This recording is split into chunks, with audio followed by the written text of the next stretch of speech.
বাউফলে ইরি চাষের বাম্পার ফলন। গত কয়েক বছরের চেয়ে এবছর ইরির ফলন ভালো। নানান কারণে কৃষক ইরি চাষের উৎস হারিয়ে ফেলেছে। একসময় বাউফলে ইরি বোরো চাষের বেশ আগ্রহ ছিল। কৃষকের চাহিদা এবং ফলন ভালো ভালো বীজ হওয়ার কারণে এবছর ইরি চাষের বাম্পার ফলন। আবহাওয়া যদি ওই বছর কোনো বৃষ্টি নাই, তারপরও ফলন মোটামুটি ভালো হয়েছে। এই বছর যা করছি তুলনামূলক অন্য জনের সাথে আমার ফলন ভালো।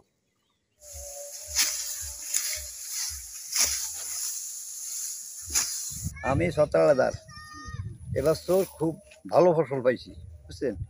আর আমি 3 জ্যৈষ্ঠ 30 কারা বুঝে আমি এই রুইছি, বুঝলেন।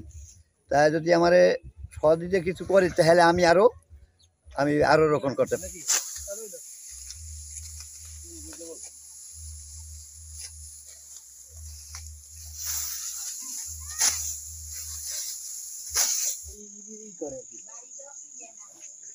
এইভাবে যদি কোনো সার ওষুধ আমরা পাইতাম তাহলে ইরি আরো বাড়াইতাম।